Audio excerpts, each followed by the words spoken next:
नमस्कार। इस वीडियो में डिस्कस करेंगे पेपर नंबर 2। पेपर फर्स्ट पूरा सोल्व करवा दिया है ना। तो इसमें भी 150 क्वेश्चन है। ये मान के चलो कि 5 से 7 क्वेश्चन आपको देखने को मिल सकते हैं। इसी टाइप के क्वेश्चन पैटर्न यही रहेगा, ठीक है नहीं है। और मैंने आपको कहा है कि भाई पेपर इजी था और आने वाला पेपर भी इजी होगा, लेकिन इजी पेपर में सिली मिस्टेक्स ज़्यादा होती हैं। तो हमें कोशिश ये करनी है कि सिली मिस्टेक्स को रिड्यूस किया जा सके, ठीक है नहीं है।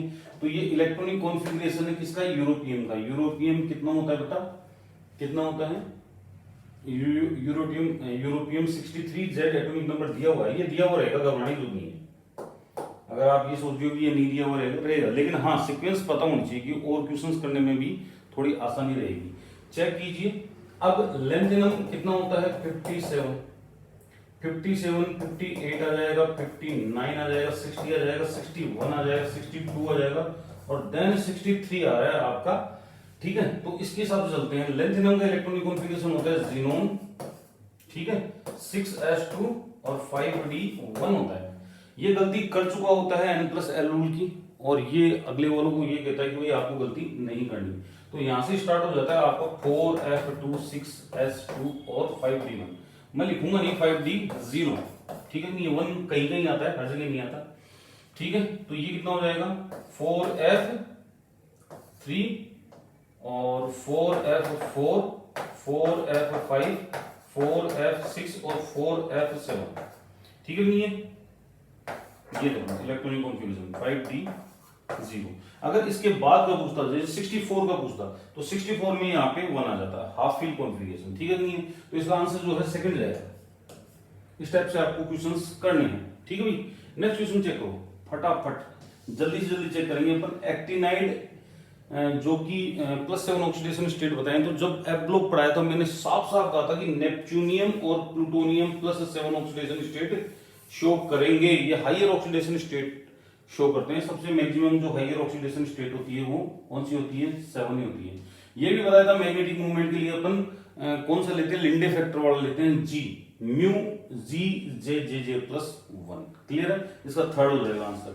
नेक्स्ट है, ये पूछ रहा है कि कौन सा पैरामैग्नेटिक नहीं है, नॉट पैरामैग्नेटिक। तो ल्यूटेशियम +3 पैरामैग्नेटिक नहीं है, यही कलरलेस होगा।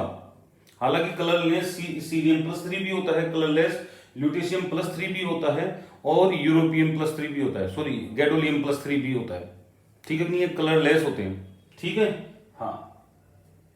क्लियर है, तो ल्यूटेशियम आएगा। अभी इसका रिपीटिंग क्वेश्चंस भी देखोगे आप, ल्यूटेशियम +3 उसका आंसर भी, इसका आंसर है 4th। नेक्स्ट है वही 96 का पूछ लिया इस बार, क्यूमेरियम। तो 89 कौन होता है, 89 होता है आपका एक्टिनियम, 90 थ्योरियम, ठीक है नहीं है। तो उसके हिसाब से 96। अब ये चेक करोगे आप कि 96 इसका इलेक्ट्रॉनिक कॉन्फ़िगरेशन क्या आएगा, तो आपको आइडिया लग जाएगा इसका इलेक्ट्रॉनिक कॉन्फ़िगरेशन कितना आ रहा है, ये आ रहा है। क्यों आ रहा है देखो चेक करते हैं अपन। 89 में आपके एक इलेक्ट्रॉन है डी में नहीं होता है, एफ में होता है बेसिकली, है ना। एक इलेक्ट्रॉन एफ में होता है, 2 एस में होते हैं।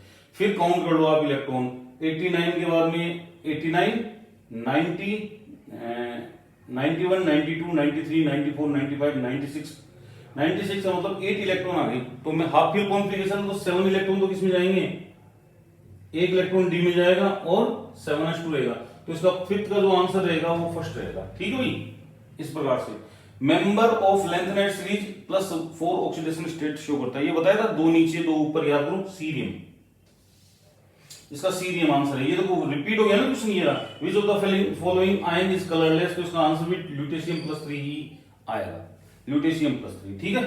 चलो नेक्स्ट क्वेश्चन है, इनऑर्गेनिक बेंजीन का फॉर्मूला क्या है। आपको पता है इनऑर्गेनिक बेंजीन कौन सी होती है, बोराजीन को इनऑर्गेनिक बेंजीन होती है, और ये नॉर्मल बेंजीन से ज्यादा एक्टिव होती है, ठीक है नहीं है। ये देखो इसका आंसर जो है 4th है, ठीक है। नेक्स्ट है, the following statement is correct, diborane. sp hybridization होता है क्या, नहीं होता। sp2 होता है, नहीं होता। BH3 में पूछे तो sp2 होता है, जबकि बोरेन्स डाइबोरेन में पूछे B2S6 में, तो ये मान के चलना कि sp3 हाइब्रिडाइजेशन होगा, वहां पे बनाना बॉन्ड बनेंगे, ठीक है। पता है, ये तो बताने की जरूरत नहीं है आपको। नेक्स्ट है कार्बोनेंस। कार्बोनेंस जनरली उनसे बनता है, देखो carboranes is formed by reaction of decaborane 14, उनसे बनता है जिनमें कार्बन रेशियो ज्यादा होता है। Carbon ratio, carbon hydrogen ratio ज्यादा होता है। जैसे बेंजीन की रिएक्शन से बनेगा, एसिटिलीन की रिएक्शन से बनेगा, कार्बन हाइड्रोजन रेशियो ज्यादा होता है तो यहाँ पे इथाइन आएगा आंसर, ठीक है, कोई दिक्कत। बोराजिन इज मोर रिएक्टिव, मोर आएगा यहाँ पे, मोर मोर मोर, ध्यान रखना, मोर रिएक्टिव देन बेंजीन। करवाया हुआ है बोराजिन का, बहुत बढ़िया वीडियो है, चेक कर लेना आप। कितने होते हैं 3 सेंटर्ड 2 इलेक्ट्रॉन बॉन्ड, आपको पता है अच्छी तरह, 3 सेंटर्ड 2 इलेक्ट्रॉन बॉन्ड, इसमें 2 होते हैं, ये देखो। और स्टिक्स कोड भी करवाए हुए हैं, स्टिक्स कोड आपको करवाए हुए हैं। स्टिक्स कोड में ये सारी चीजें पता लग जाती हैं कि बोरोन हाइड्रोजन, बोरोन जो है 3 सेंटर्ड 2 इलेक्ट्रॉन बॉन्ड है, जो कितने होंगे निकल जाते हैं इससे, स्टिक्स कोड से। तो वो वीडियो भी आप जरूर देखना, स्टिक्स कोड का एक क्वेश्चन आपको जरूर मिलेगा यहां से, ठीक है। सिलिकॉन्स जो होते हैं वो पॉलीमर होते हैं, कार्बन होता है, सिलिकॉन होता है, ऑक्सीजन होता है। तो चेक कर लो कौन सा आंसर है, थर्ड आंसर है, ठीक है नहीं है। चलो नेक्स्ट है fundamental unit of silicates, SI4 होती है, इसका फर्स्ट आंसर जाएगा, ठीक है भाई। हाँ जी, XeF4 के लिए करेक्ट स्टेटमेंट कौन सा है, तो XeF4 में हाइब्रिडाइजेशन होता है 8 4 12 6 आ गया ना, sp3d2 हाइब्रिडाइजेशन होगा, स्क्वायर प्लेनर होता है। ये कैसा होता है, स्क्वायर प्लेनर इसकी शेप होती है, ठीक है भाई। तो आंसर क्या आ गया इसका, फर्स्ट। 16 देख लो, XeF2 की ज्योमेट्री कैसी होगी, तो XeF2 का मतलब हो गया 8 + 2 10, 5 आ गया, और 5 आएगा तो ये कैसा होएगा आपका, लीनियर होएगा, क्योंकि TBP ज्योमेट्री है, और 3 लोन पेयर आ गए जो इक्वेटोरियल पोजीशन ऑक्यूपाई कर लेते हैं, ठीक है। इसका आंसर क्या जाएगा, 4th। नेक्स्ट क्वेश्चन देखेंगे, विच of the following statement is correct for ICl2-, ये वैसा ही है जो I3- होता है, वैसा ही है, इसको I2- भी लिख सकते हैं, वैसा ही ICl2- होता है, ठीक है नहीं है। फर्स्ट पेपर में इसके बारे में पूछा था, सेकंड पेपर में इसके बारे में पूछ लिया। हाइब्रिडाइजेशन जो होगा इसका sp3d होगा, बिल्कुल सही बात है, लीनियर शेप होगी। तो चेक कर लो कौन सा है, sp3d हाइब्रिडाइजेशन, पहला ही आंसर इसका, ठीक है भाई, कर सकते हो आराम से, कोई दिक्कत वाली बात नहीं है। Next, the dimensions of unit cell आपको समझाया हुआ है, CTOR HMP याद है, ठीक है नहीं है। तो इसका आंसर क्या हो जाएगा, टेट्रागोनल। क्यों, क्योंकि ये देखो आप 90 के हो और ये किसके इक्वल नहीं है, 90 के इक्वल, एक दूसरे के इक्वल नहीं है, 2 इक्वल है, एक अलग है, तो टेट्रागोनल हो गया। आपका टेट्राजार होता है, जस्ट लाइक देसी घी का डब्बा आता है 1 लीटर का, या 1 लीटर का मान लो आप, 1 लीटर का मानो, पीपा मान लो, पीपे की जैसी होती है ना। चले भाई, चलो नेक्स्ट क्वेश्चन देखो, 19वां क्वेश्चन क्या है, किसमें फ्रैंकल डिफेक्ट नहीं होता, तो आपको बताया था। अच्छा, एक कंपाउंड और ध्यान रखना है कि जिसमें फ्रैंकल और शॉर्ट की दोनों होता है, AGBR पता है ना वो तो, हाँ, और रेडियस रेशियो हाई लो ये भी पता होना चाहिए, कोऑर्डिनेशन नंबर लो हाई ये भी पता होना चाहिए। तो इसका आंसर KBR आएगा। KBR में कौन सा डिफेक्ट पाया जाता है, बिल्कुल बिल्कुल सही, शॉर्ट की डिफेक्ट पाया जाता है, फ्रैंकल नहीं पाया जाता। ये पूछ रहा है कि टू मेक क्या है, जर्मेनियम, Ge क्या, जर्मेनियम एक P type of semiconductor doped with, तो P टाइप यानी पॉजिटिव चार्ज बनाना है आपको, टेट्रावेलेंट होता है, पॉजिटिव चार्ज बनाने तो ट्राईवेलेंट अपन को मिलाना पड़ेगा, होल जनरेट करने पड़ेंगे, तो ट्राईवेलेंट इंप्योरिटी आ जाएगी यहाँ पे, क्या आ जाएगी, ट्राईवेलेंट इंप्योरिटी। 20 का आपका फर्स्ट आंसर होगा, आप चेक कर सकते हो आराम से, ठीक है भाई।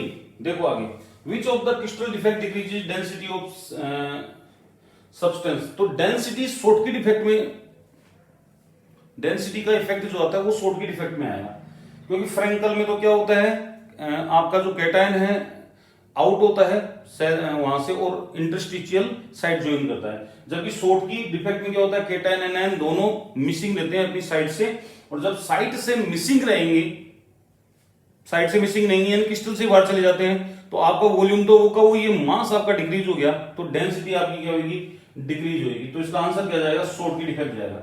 ब्रेक इक्वेशन होती है 2d sin θ n लैम्डा, देख लो चेक कर लो, 2d sin θ n लैम्डा पहले आंसर है ब्रेक इक्वेशन, ठीक है भाई। और n यहाँ पे ऑर्डर है, अगर वो पूछ ले कि फर्स्ट ऑर्डर क्या है, सेकंड ऑर्डर क्या है, थर्ड ऑर्डर क्या है, तो यहाँ पे n की वैल्यू चेंज हो जाएगी, ठीक है नहीं है, कर लोगे आराम से, ठीक है।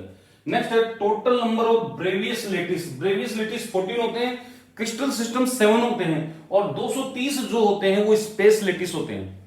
कितने होते हैं, स्पेस लेटिस 230 होते हैं, ब्रेवियस लेटिस 14 होते हैं, क्रिस्टल सिस्टम 7 होते हैं, ठीक है भाई। ये आ गया एफसीसी में कितने होते हैं, एफसीसी में 4 होते हैं, दिमाग लगाने की जरूरत ही नहीं है।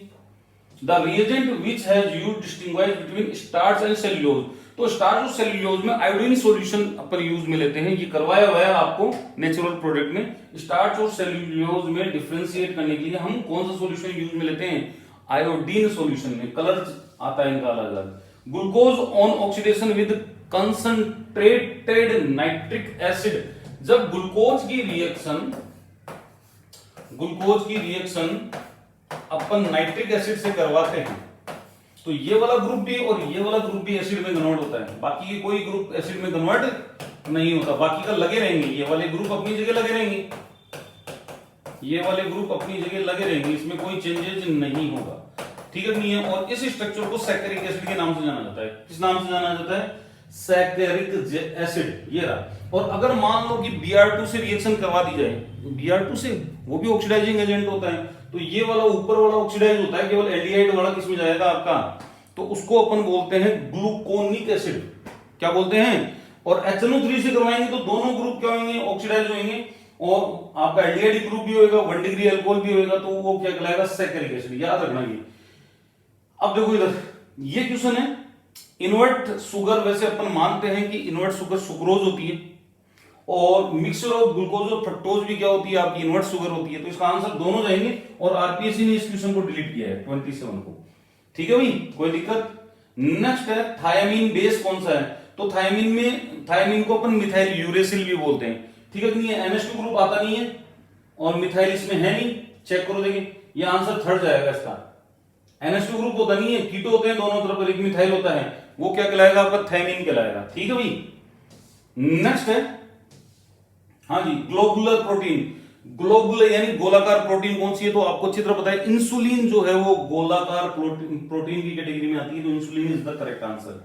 ये बोलता है bond present between glucose unit of cellulose, तो आपको अच्छी तरह पता है सेल्यूलोज में बीटा ग्लाइकोसाइडिक लिंकेज पाए जाते हैं, बीटा ग्लाइकोसाइडिक लिंकेज पाए जाते हैं, ठीक है भाई। हाँ जी, ये पूछ रहा है कि डीएनए में कौन सी शुगर मोइटी होती है, तो ये beta D deoxy 2 deoxyribose, beta D 2 deoxyribose, क्योंकि दूसरी पोजीशन से आपका क्या होता है, ऑक्सीजन गायब होता है, OH ग्रुप गायब होता है, दोनों तरफ हाइड्रोजन होते हैं, ठीक है। ये सेकंड पोजीशन पे देखा होगा ना आपने, ये वाला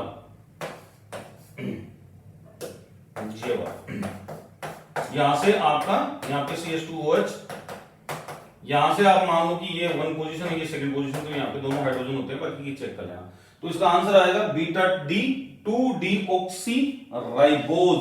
नेक्स्ट है papain on hydrolysis by alkali, तो पेपरिन की स्ट्रक्चर क्या होती है, पहले तो ये देखना है तुमको, पेपरिन की स्ट्रक्चर ये होती है,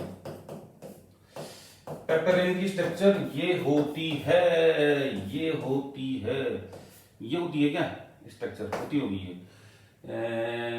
ठीक है, ये होती है पेपरिन की स्ट्रक्चर, आई थिंक मेरे हिसाब से ये होनी चाहिए। और जब इसका हाइड्रोलाइसिस करवाओगे तो ये एमाइड बॉन्ड है, ये टूटेगा, तो एक तो पेपरिक एसिड बनेगा, इधर तो बनेगा आपका पेपरिडीन, तो पेपरिडीन किसमें है, तो पेपरिडीन आपको मिल गया ना, ये मिला, तो पेपरिक एसिड मिल गया।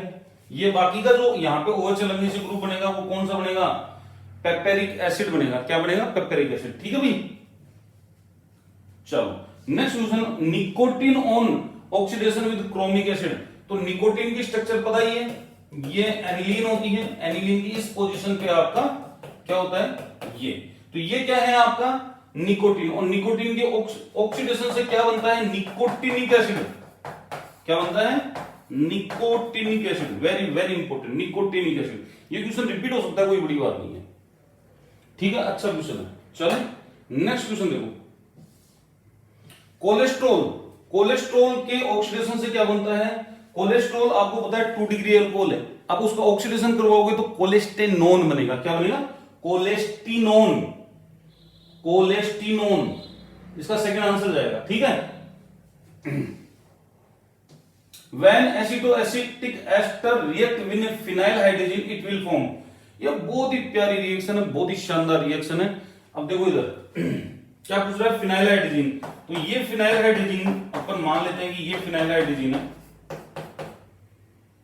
यहाँ पे 2 हाइड्रोजन, यहाँ पे 1 हाइड्रोजन, और एसिटिक एस्टर जो है उसकी अपन ले लेते हैं कौन सी फॉर्म ले लेते हैं बेटा, इनोलिक फॉर्म ले लेते हैं, तो ये तो एस्टर ग्रुप हो गया, ET इधर और ये डबल बॉन्ड हो गया, ये OH ग्रुप हो गया, ये मिथाइल ग्रुप हो गया। तो यहां से और यहां से वाटर मॉलिक्यूल निकाल दो और ये 5 मेंबर रिंग बन जाएगी नाइट्रोजन कंटेनिंग। तो ये कौन सी रिंग होगी? ये पायराजोल रिंग होगी। कौन सी होगी? पायरोजोलोन रिंग। तो इसको अपन जो है आंसर क्या जाएगा? ये जाएगा थर्ड, 3 मिथाइल 1 फिनाइल। ठीक है भाई, 3 मिथाइल 1 फिनाइल पायराजोलोन। ठीक है भाई, कर लोगे ये वाला क्वेश्चन, इजी है। चलो नेक्स्ट है मेलोनिक एसिड। देखो ये कितनी बार ये इसमें भी आया था पॉलिटेक वाले में भी। अगर आपका मेलोनिक एसिड की रिएक्शन आप किससे करवाओगे? किससे करवाओगे? यूरिया से करवाओगे इन प्रेजेंस ऑफ, तो बारबिट्यूरिक एसिड बढ़ेगा। बारबिट्यूरिक एसिड एक हिप्नोटोनिक एजेंट की तरह काम करता है। किसकी तरह काम करता है? हिप्नोटोनिक एजेंट की तरह काम करता है। ये उसमें भी देखा था आपने साइकोटिक और एंटी साइकोटिक ड्रग में। ठीक है भाई, हाँ जी। Active methylene compounds react with aldehyde in presence of base pyridine to give alpha beta unsaturated reaction. देखो active methylene Knoevenagel reaction, active methylene की कौन सी रिएक्शन है? नोवेंजल रिएक्शन, ये वाली C6H5CHO। और यहां पे एक्टिव मिथाइलिन कंपाउंड्स ले लेते हैं, ये ले लिया अपन ने। तो एक्टिव मिथाइलिन कंपाउंड्स का नाम जब भी आए ना, जब नोवेंजल लिख के आना बेस की प्रेजेंस में। और यहां पे क्या बनता है? अल्फा बीटा अनसैचुरेटेड एसिड बनेगा, ये बन गया। ठीक है, कंडेंसेशन प्रोसेस होती है। तो इसका आंसर क्या जाएगा? नोवेंजल कंडेंसेशन रिएक्शन या नोवेंजल रिएक्शन। ठीक है, the reaction intermediate formed in Claisen condensation. तो ध्यान रखना क्लेजन कंडेंसेशन में हालांकि दिया हुआ है ना, यहाँ पे कार्बोनाइन दिया हुआ है। अगर कार्बोनाइन नहीं हो तो इनोलेट करोगे। क्या करोगे? इनोलेट लिख लेना भाई, क्या करोगे? इनोलेट, क्योंकि ये तो इंटरमीडिएट बनता है ये वाला क्लेजन में। और बेसिकली जो कंडेंसेशन रिएक्शन है उन सब में यही चलता है, इनोलेट ये वाला बनता है। ये इनोलेट है, ये कार्बोनाइन है। तो क्लेजन कंडेंसेशन हो चाहे कोई भी कंडेंसेशन हो, कार्बोनाइन या फिर अपन क्या करेंगे? बिल्कुल जिल्मान रिएजेंट R2CuLi जिल्मान रिएजेंट होता है, बताने की जरूरत नहीं है, इतने इजी क्वेश्चन है। ये क्या बनेगा भगवान? देखो आप, ये यहां पे दिया हुआ है आपका फिनाइल मैग्नीशियम ब्रोमाइड अटैक करेगा, ये बनेगा, 2 कार्बन बीच में इंट्रोड्यूस हो जाएंगे, 1-2 अल्कोहल बनेगा। Second is the correct answer. चले नेक्स्ट क्वेश्चन है ये 41। ये बोल रहा है ऑर्थोब्रोमोफ्लोरोबेंजीन। ऑर्थोब्रोमोफ्लोरोबेंजीन, एक तरफ तो आपका ब्रोमो है, एक तरफ फ्लोरो है, बेंजीन है। Lithium amalgam lithium Hg in presence of furan की प्रेजेंस में अपन ये रिएक्शन करवा रहे हैं।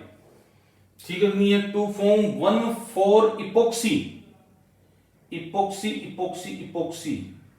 ठीक है, 1,4 डाइहाइड्रो नेफ्थलीन, इससे नेफ्थलीन बनाएंगे अपन, इपोक्सी नेफ्थलीन। ठीक है, identify reaction intermediate in the. तो यहां पे आपको दिख रहा होगा, सीधी सीधी कहानी आ रही है यहां पे कि यहां पे बेंजाइन इंटरमीडिएट बनेगा। क्या बनेगा? बेंजाइन इंटरमीडिएट बनेगा। और फिर होगी यहां पे 4+2 साइक्लोएडिशन रिएक्शन। अच्छा क्वेश्चन है, दिमाग लगाने वाला क्वेश्चन है, हालांकि इजी था। 4+2 साइक्लोएडिशन रिएक्शन होगी यहां पे फिर इस प्रकार से, क्योंकि देता तो है ही है, अरे बेंजाइन देता तो है ही ये। ठीक है भाई, तो इस टाइप से बन जाएगा ये वाला। तो इसका इंटरमीडिएट कौन होएगा भाई? इसका इंटरमीडिएट होएगा बेंजाइन। 41 का आपका आंसर आ गया।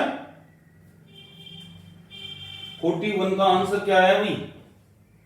बिल्कुल बेंजाइन है। चले आगे देखो, Which of the following ester on react with Grignard region subsequent hydrolysis give aldehyde? ये बोल रहा है कि एल्डिहाइड कौन देगा। तो आपको मैंने समझाया हुआ है, अगर मिथाइल फॉर्मेट अपन यूज में लेते हैं, मिथाइल फॉर्मेट ये एल्काइल फॉर्मेट या इथाइल फॉर्मेट, मिथाइल फॉर्मेट कुछ भी लेते हैं, फॉर्मेट अगर आ गया तो एल्डिहाइड बनेगा। समझ में आई? बाकी की आपका क्या आएगा? हालांकि एल्कोहल बनता है तो 2 डिग्री एल्कोहल बनेगा, 2 बार अटैक होगा ना। लेकिन ये हाथों हाथ ही क्या करवा रहा है? एक बार ग्रिग्नार्ड रिएजेंट का अटैक करवा के हाथों हाथ हाइड्रोलाइसिस करवा रहा है, तो एल्डिहाइड बना रहा है। तो एल्डिहाइड बनाने के लिए एक तरफ H होना जरूरी है नहीं है, तो इसका आंसर 4th होगा। ठीक है भाई। नेक्स्ट है, ये भी रद्दी क्वेश्चन है। इसकी संरचना होगी, इसकी स्ट्रक्चर क्या होगी, तो इसका हाइब्रिडाइजेशन चेक कर लो। हाइब्रिडाइजेशन हो गया सर sp3d2, तो सीसा स्ट्रक्चर है इसकी। कैसी है?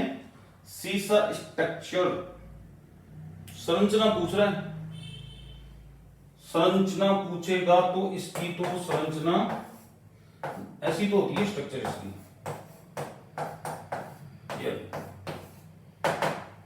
अब सीसा अपने पास नहीं है तो अपन ट्राइगोनल बाइपिरामिडल के ऊपर ही जाएंगे। इसमें और कोई आंसर मत करना, दिमाग मत लगाना, कहीं ये मत सोच लेना डिस्टोर्टेड टेट्राहेड्रल तो टेट्राहेड्रल करके आ जाएंगे। ठीक है, नहीं है ट्राइगोनल बाइपिरामिडल, बहुत बढ़िया बात।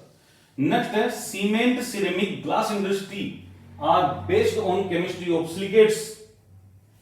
ऑब्वियसली सिलिकेट्स, इन्हीं से चलता है सारा काम। हाँ जी, 45 का conversion of H2S into colloidal solution of sulfur is possible by following method। क्या जाएगा इसका आंसर? अपन इसका कोलोइडल सॉल्यूशन बना रहा है, तो मेरे को -2 है यहाँ पे, इसको कोलोइडल में लेके जाना है तो इसका ऑक्सीडेशन करवाना पड़ेगा। मेरे को क्या करवाना पड़ेगा? देखो सीधी बात ये है कि इसमें दिया हुआ है सारा काम कि H2S को सल्फर में लेके जाना है, तो S-2 से सल्फर में लेके जाओगे कोलोइडल पार्टिकल के रूप में, तो आपको क्या करना पड़ेगा? ऑक्सीडेशन ही तो करना पड़ेगा, ऑक्सीडेशन स्टेट बढ़ानी पड़ेगी इसकी। ठीक है नहीं है? हाँ जी। नेक्स्ट है, which of the following property is not related to colloid solution. बिल्कुल सही बात है। चेक कर लेते हैं कौन कौन सी इनकी प्रॉपर्टी नहीं है कोलोइड पार्टिकल की या कोलोइड सॉल्यूशन की। इलेक्ट्रोफोरेसिस बिल्कुल होता है, इलेक्ट्रोफोरेसिस। टिंडल इफेक्ट ये शो करते हैं कोई दिक्कत ही नहीं है। ठीक है नहीं है? और इनकी साइज, पार्टिकल साइज जो होती है 1 माइक्रो क्या है, मिली माइक्रोन 10⁹, बिल्कुल सही बात है। ठीक है नहीं है? और डिफ्यूजन शो नहीं करते, कोलोइड पार्टिकल कहां करते हैं? डिफ्यूजन शो नहीं करते। High concentration low concentration move नहीं करते हैं ये। इनमें मूवमेंट की प्रॉपर्टी जो है, डिफ्यूजन की प्रॉपर्टी कम पाई जाती है, होती नहीं है। The efficiency of coagulation depends upon valency of cation as follow, increases with increasing valency. इसका आंसर 3rd आएगा। आपको बताया था हार्डी-सुल्ज लॉ, उसमें एक चीज बोली थी कि जितना चार्ज ज्यादा होगा उसकी कोगुलेशन पावर या एफिशिएंसी ज्यादा होगी। क्या होगी? कोगुलेशन वैल्यू नहीं, वैल्यू तो उल्टी होती है, जिसको फ्लोकुलेशन वैल्यू भी बोलते हैं अपन। ये पावर की बात कर रहा है, एफिशिएंसी की बात कर रहा है। तो चार्ज ज्यादा तो एफिशिएंसी ज्यादा। ठीक है नहीं है? तो इसका आंसर क्या जाएगा? 47 का 3rd। If sodium salt of acetoacetic ester heated with iodine and hydrolysis with acid product will be, बहुत बढ़िया क्वेश्चन है ये, प्रोडक्ट विल बी बहुत बढ़िया क्वेश्चन है। 48 का आप क्या करोगे? सोचो देखे। देखो मैं बता रहा हूं, एसिटिक एस्टर का आयोडीन की वजह में जुड़ जाएगा ये, बिल्कुल सही बात है। देखो ये सोडियम सोल्ट है, मान लो ये सोडियम सोल्ट है, एसिटिक एस्टर का। ठीक है नहीं? और एक सोडियम सोल्ट और आ रहा है, O(C2H5। यहाँ पे आपने सोडियम लिया, तो आयोडीन जो क्या करता है, इसको बाइंड करने का काम करता है। ऐसे ये बाइंड हो गया। अब हाइड्रोलाइसिस करवाओगे तो यहाँ पे एसिड बन जाएगा, OH ये तो हट जाएगा। तो 1 2 3 और 4 कार्बन का क्या बनेगा? 4 कार्बन का क्या कहलाता है? Ohm's gap. तो ऑक्जेलिक मेलोनिक सक्सिनिक है क्या आंसर में? Succinic acid, very good. इसका आंसर 2nd जाएगा। ठीक है भाई, चलो नेक्स्ट है ऑयल ऑफ हेमलॉन्ग। क्या है ये? Oil of hemlock was drunk by Socrates when he was condemned to that identify the alkaloid responsible for death. भैया ये बहुत खतरनाक क्वेश्चन है। देखो इधर, सुकरात को मृत्युदंड की सजा देने के लिए हेमलॉक का तेल पिलाया गया था उसमें कौन सा एल्केलॉइड था, पहचानिए। तो याद आया क्या है भाई, कौन सा था बताओ। देखो इधर मैं बता देता हूं आपको, कोकीन, मॉर्फिन, क्विनिन, इनको लेने से कोई नहीं मरता। मरता है कि आप खुद ही सोचो एक बार। कोकेन तो सूंघते हैं, मॉर्फिन भी लेते ही हैं, ठीक है नहीं है। क्विनिन अपने जो मलेरिया दवाई है क्विनिन ही तो है। तो यहाँ पे क्या होगी, कोनिन। कोनिन इज द करेक्ट आंसर, ये ध्यान रखना कोनिन, ठीक है भाई। ये सबसे लंबी क्वेश्चन है। Particle N square H square eight M A square, ये तो पहला ही मिल गया, पहला ही मिल गया, ठीक है भाई। देखो टाइम डिपेंडेंट पूछ लिया यहां पे, टाइम इंडिपेंडेंट तो अपन को पता है, टाइम डिपेंडेंट पूछ लिया तो इसका आंसर क्या आ जाएगा बताओ। देखिए फटाफट आंसर बताओ 51 का, सोचो एक बार फटाफट। भाई टाइम डिपेंडेंट तो आपको पता ही है कौन सी है, एच साई ई साई, ये रहा। और इसमें क्या है, इसमें पूछ रहा है कि ये कौन सी है, टाइम डिपेंडेंट, तो एच साई, ठीक है नहीं है, आयोटा एच, हाँ iota H del psi upon del T. देखो चेक करो, देखिए किसमें है ये, किसमें है ये, इसमें। तो first is the correct answer 51 का। चलो नेक्स्ट देखो 52, dispersion medium and disperse phase in butter. इस टाइप के क्वेश्चंस आपके आ सकते हैं, इसलिए जो कोलोइड में मैंने एग्जांपल्स करवाए हैं उनको ढंग से चेक कर लेना, वहां जाके आपको दिक्कत नहीं आएगी। समझ में आई बात। तो डिस्पर्स मीडियम तो होता है इनका सॉलिड, और डिस्पर्स्ड फेज होती है लिक्विड, इसका पहला ही आंसर है, ठीक है। हाँ जी, प्योरिफिकेशन ऑफ कोलोइड का कौन सा नहीं है, तो ये तो भैया कोगुलेशन नहीं है, इलेक्ट्रोडायलिसिस है, डायलिसिस है, अल्ट्रा फिल्ट्रेशन है, तो ये प्योरिफिकेशन के लिए अपन लेंगे, कोगुलेशन नहीं है। ये आ गया क्या भाई, इल्यूएंट स्ट्रेंथ इज मेजर ऑफ, बहुत प्यारा क्वेश्चन है ये। 54 इसका आंसर क्या जाएगा बेटा, 54 का ये उसमें है क्रोमेटोग्राफी से, इल्यूएंट स्ट्रेंथ जो होती है वो सोलवेंट एड्जॉर्प्शन का की एनर्जी का मेजरमेंट है। क्या है, eluent strength is the measurement of solvent adsorption energy. Adsorption वैसे और कोई बैठा नहीं है ऑप्शन, देखो एब्जॉर्प्शन आ गया, डिफ्यूसिविटी आ गई, मिक्सिंग इंडेक्स आ गया, कोई मतलब नहीं है, सबसे बढ़िया है एड्जॉर्प्शन एनर्जी। हाँ जी, विल्किंसन कैटलिस्ट होमोजेनस हाइड्रोजनेशन, ऐसे क्वेश्चन आएंगे, ठीक है। नेक्स्ट है example of sandwich compound, ferrocene है, बिल्कुल है, और कोई नहीं है, छोड़ो इसको। Ferrocene is the correct answer, sandwich. Ferrocene की स्ट्रक्चर पता है ना, 5 मेंबर्ड नीचे आयरन, फिर 5 मेंबर्ड फेरोसिन। हाँ जी, क्या पूछ रहा है, ये पूछ रहा है कि इससे ये बनाना है, तो सबसे बढ़िया रिएजेंट कौन है, लिथियम एल्यूमिनियम हाइड्राइड से बढ़िया हो सकता है कि कोई है? अरे लिथियम एल्यूमिनियम हाइड्राइड से बढ़िया होता है, हो सकता है क्या, दारू का ठेकेदार। क्या है इसका आंसर, इसका आंसर सेकंड है।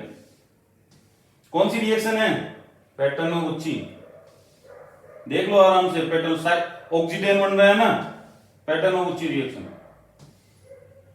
Catalyst used in Rosenmund, ZnHgScl नहीं, PdBSO4, ZnHgScl तो क्लीमेंसन, और रोजेनमुंड PdBSO4 क्विनोलिन। रोजेनमुंड पता है ना आपको, एक तो आपके कहां काम में लिया जाता है रोजेनमुंड, कहां काम में लिया जाता है रोजेनमुंड, एक तो लिया जाता है आपके एल्किन है ना, सिस बनाने के काम में लिया जाता है, एक लिया जाता है आपका एसिड क्लोराइड का रिडक्शन करने के लिए, किसमें, एल्डिहाइड में, ठीक है, रोजेनमुंड याद रखेंगे। The acid which does not contain carboxylic acid, वो तेरी पिक्रिक एसिड, देखो देखो एलानिन एसिड होता ही है, क्योंकि ये क्या है आपका एमिनो एसिड। पायरुविक एसिड होता ही है, सिनेमिक एसिड होता ही है, पिक्रिक एसिड नहीं होता। हालांकि पिक्रिक एसिड की एसिडिक स्ट्रेंथ H2SO4 की इक्विवेलेंट होती है, बहुत ज्यादा एसिडिक होता है ना।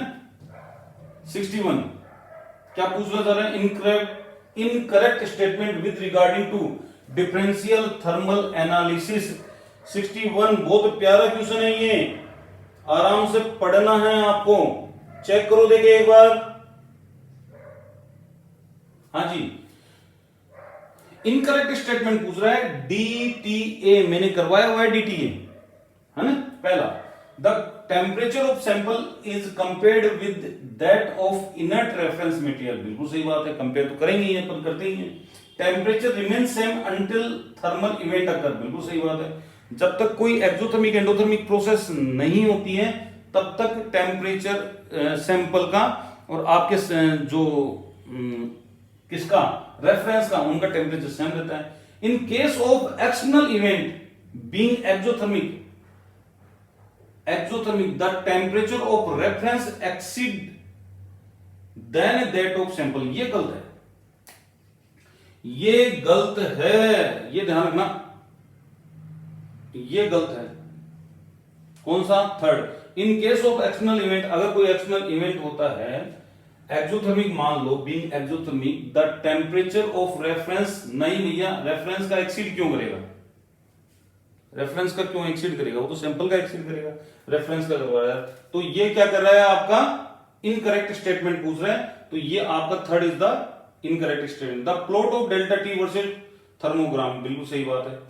चले भाई, चलो next, which of the following statement is DTA, ये वापस डीटीए का ही आ गया, किसका था, टीजीए का थोड़ी था, डीटीए का था, डीटीए का वापस आ गया। विच of the following statement is incorrect for DTA, तो आपका 62 का जो आंसर होगा वो क्या होगा, बताओ देखिए।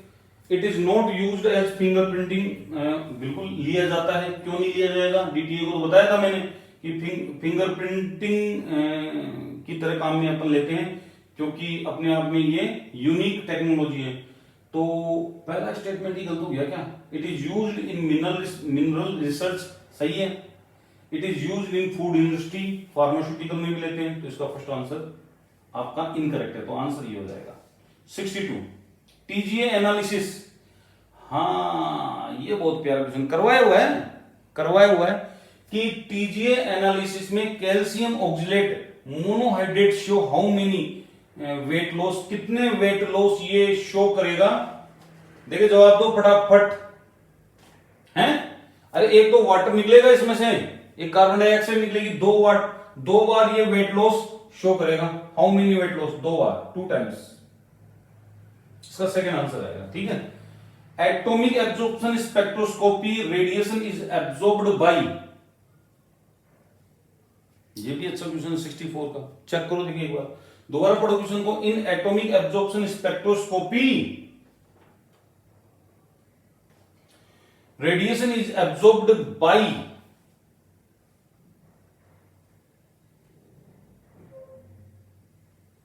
क्या आएगा इसका आंसर, देखिए एक्साइटेड से तो नहीं लेता, अनएक्साइटेड से ही एब्जॉर्ब करेगा एटम, नहीं, एक्साइटेड अपन लेते हैं, कौन से लेते हैं, ग्राउंड स्टेट मॉलिक्यूल के साथ डील करते हैं, ये बताया था मैंने। तो ग्राउंड स्टेट का मतलब क्या, अनएक्साइटेड मॉलिक्यूल्स, तो इसका आंसर क्या जाएगा, सेकंड आ जाएगा। The most widely used so radiation in, अब यार इसका क्या बताऊं, होलो कैथोड लैंप, डिटेल से बताया हुआ है, होलो कैथोड लैंप, याद रखना, होलो कैथोड लैंप। हाँ जी, untrue statement about atomic absorption spectroscopy के लिए कौन सा स्टेटमेंट ट्रू नहीं है, चेक करो आराम से। हाँ जी, तो चेक करते हैं। It can determine element in solution, करता है, बिल्कुल करता है। It can element in solid, बिल्कुल करता है। This use of technique is based on Beer law, बिल्कुल करता है।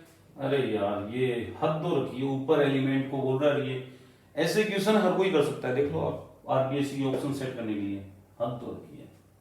Fourth answer, the value of Hamiltonian operator, fourth answer, देखते ही पता लग रहा है, जरूरत ही नहीं है, minus H square upon 8 pi square M del square plus B, Hamiltonian operator. ये बोल रहा है कि कोप रीअरेंजमेंट जो होता है हेक्सा 15 डाइईन में, कोप रीअरेंजमेंट करवाना है अपन को हेक्सा 15 डाइईन में, ये देखो आराम से, ये एक है 15, 1 2 3 4 5 6, हाँ ये जो रीअरेंजमेंट होता है वो किस टाइप का होता है, ये 3-3 सिग्माट्रोपिक होता है। कौन सा होता है, 3-3, 1 2 3 1 2 3, तो ये 3-3 सिग्माट्रोपिक का एग्जांपल है, कर लोगे, पहली साइकिल में करवाया हुआ है। ये बोल रहा है कि ये कौन सी रिएक्शन है, अब वो रिएक्शन डूब मरो कहीं जाके, आरपीएस से बढ़ो, cyclo addition. Fourth, 4-methyl 2-hexanone can be synthesize by acetic acid. तो पहले स्ट्रक्चर बनानी पड़ेगी, फिर अपन को पता लगेगा कि भाई किससे अपन सिंथेसाइज करवा सकते हैं। क्या है, 5-methyl 2-hexanone, 2-hexanone, हेक्सानोन, hexane plus one, ठीक है, 2-hexanone। तो इसका मतलब ये 1 और 2, 3, 4, 5 और 6 ये वाला बनाना है अपन को, और 5 पर मिथाइल ग्रुप और लगा हुआ है, मिथाइल ग्रुप लगा हुआ है। इसका मतलब ये हो गया कि यहां पे क्या था, यहां पे क्या था, एसिटो एसिटिक एस्टर, ये रहा एसिटो एसिटिक एस्टर, यानी कि इसने ये ग्रुप हटा दिया पूरा का पूरा, यहाँ पे जो लगा हुआ था। तो ये ग्रुप यहां तक कार्बन 1 2 3 4 कार्बन तो था ही, ये कौन सा ग्रुप है भाई, चेक करो, आइसोब्यूटिल ब्रोमाइड आएगा कि नहीं, नहीं, नहीं, 3 कार्बन है, इथाइल भी नहीं है, आइसोब्यूटिल भी नहीं है, मेथिल भी नहीं है, ब्यूटाइल ब्रोमाइड भी नहीं है। ये क्या कर दिया यार इसने, अच्छा उसको हटा दिया हाइड्रोलाइसिस करके। हाँ, पहले यहाँ पे लाया सोडियम सोल्ट का अटैक हुआ यहाँ पे ब्रोमाइड ग्रुप लगा हुआ होगा, ठीक है। देखो मैं समझा देता हूँ ये क्या है, क्वेश्चन क्या है, ये अभी बता ही देते हैं ना आपको। इसका आंसर आएगा आपका आइसोब्यूटाइल। देखो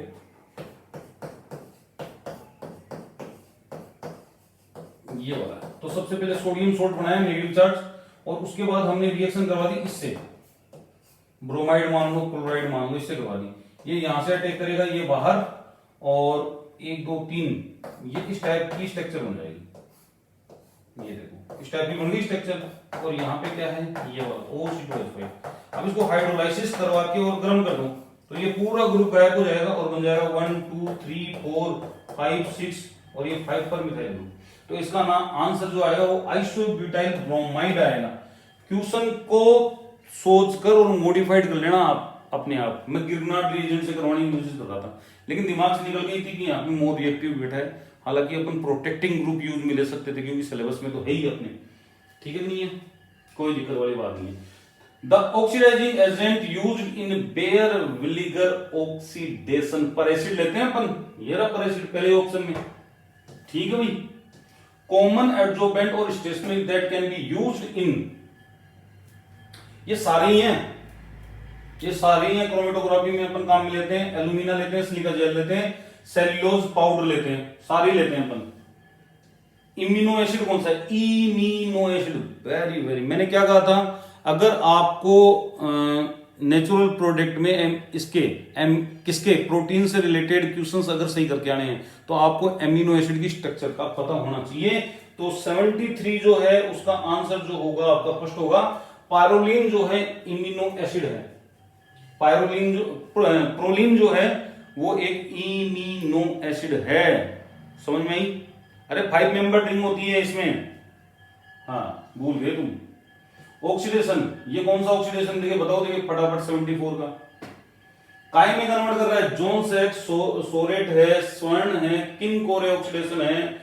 74 का क्या आंसर आएगा भाई, सेरेट कोलिन्स।